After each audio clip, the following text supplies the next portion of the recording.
said, can I share something with you? That's my book. She said, here, have it. No, I don't want it. I said, I wrote it, and I was told this morning to, you know, I had to be here. And she's still standing. She hasn't even looked to see it. So I thought, I'll move away from her, let her have a bit of space. And then she looks, and then she calls me back, you know, talk to me. She said, I've started to get goosebumps. She said, I think I need to buy this book. They're going, yes! And I said, would you like me to sign it? And she was, you know, and I was vibrating. I came out of that shop, the whole of my energy field. I had angels everywhere, leaping up and down. They were so excited. I saw her later walking down the street, totally bemused. Now, at some point, she would have, I feel, we will never know, but she would have put out a prayer for something. Please guide me, show me, whatever it was. And because I opened myself up and I asked to be of service to humanity, that's my biggest mantra, then in my sleepy state, they're going to go, okay, you can do this today. And that moment, now when I got home, the kids went, well, that wasn't exciting.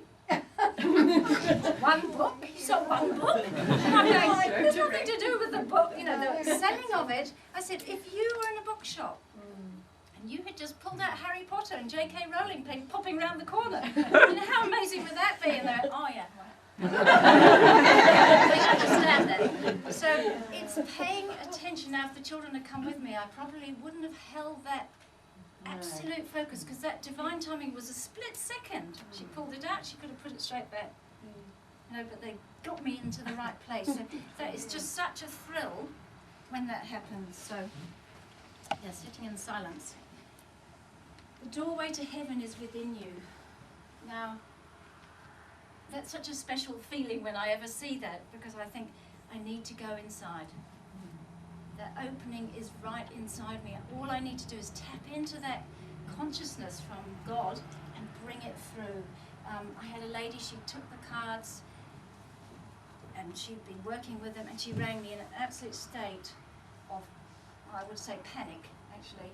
She was going into hospital just for a checkup, and she thought, I'll use Annie's cards. You know, Annie raves about, you know, Spirit will always guide you.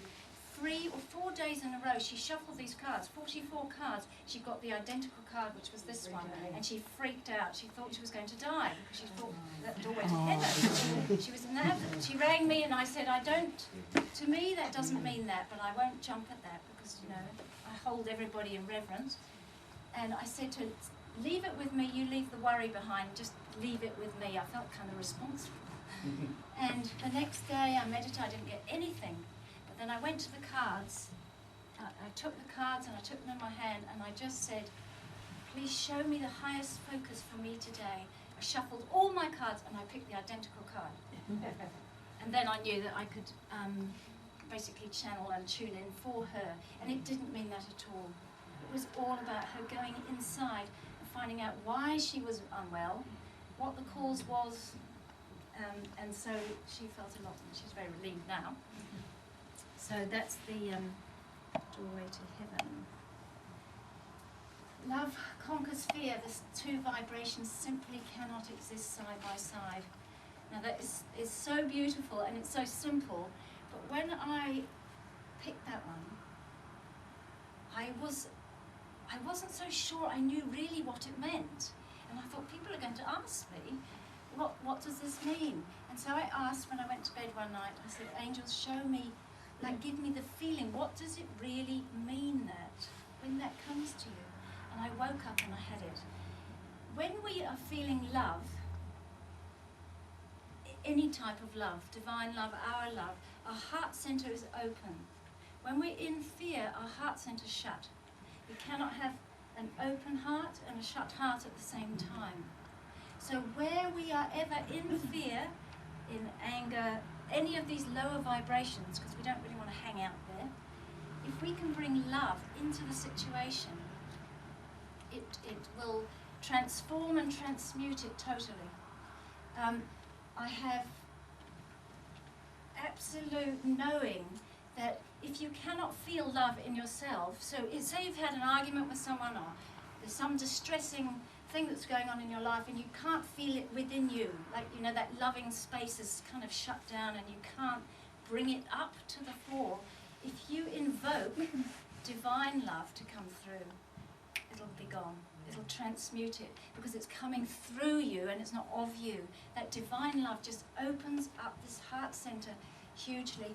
And I have an experience where my two kids, they must have been 6 and 8, and they were fighting in the park. My younger one was always doing something to the other one.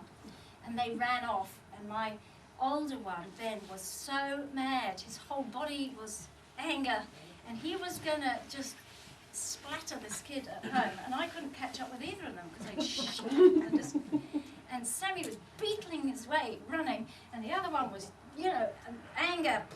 If you talk about red energy, it was everywhere, and all I could see was this angry back. And I thought, oh my God, I'm going to get home, and Sam's going to be pulp. What should I do? And at that moment, you know, I asked, you know, help. I just saturated him with divine love from his back. I just kept saying over and over again, may divine love fill Ben. May divine love fill Ben. That's all I could do. I couldn't do anything. I couldn't run after them. All the way home, I followed this little angry child. And when I got home, there was nothing. Everyone was in different rooms. It was so quiet there. And I thought, oh my goodness, it works. Because divine love can transmute and can transform anything. So when we get into this lower vibration, which we all dip in and out of it. None of us are here all the time, you know, up on that higher level, you know. I mean, if we practiced, we probably could be. But for me, I use the cards, I use tools that will help me in the daytime or nighttime to lift my energy. So the challenge for us is to, yes, we may dip down, we may feel depressed, we may feel sad or angry, whatever, but it's to try and pull ourselves really up quickly so that we don't get caught and dragged down, because all that happens is we get caught in a spiral. So if you can bring that divine love in, at all times you can transmute all sorts. So I'm going to just dip in here and introduce my book, because out of the, I'll just make sure it is, yes. So a small book of universal wisdom. This has come through, this is all channeled writing, it's come through from the Ascended Masters in the Angelic Realm in meditation, and I received a series of teachings. So they've come through as a series of teachings. The chapters are things like awakening of the soul, to make sure that we are awakening ourselves. There's a chapter on healing, there's a chapter on opening your heart, which Lorraine was talking about. It's so important to have our hearts open. It's the only way, particularly as healers, that we can work, is having an open heart. We can't go to heal someone if we're all shut down and we've got all our stuff and our baggage all sitting there. So we need to open that up. There is a chapter on thought forms, which is very, we'll jump here. Seek to be of service to one another's souls to help them grow and move forward. This is what we're doing as healers, and there's a chapter on healing in here, is that we're not particularly just healing the physical body. It's so important. We can get so caught up with the person wanting to go out there and just be healed and know they were no good, because It's all that emotional stuff that needs to come up and to help that soul, not that person, that personality, but that soul grow and move forward. That's for me the key with the healing.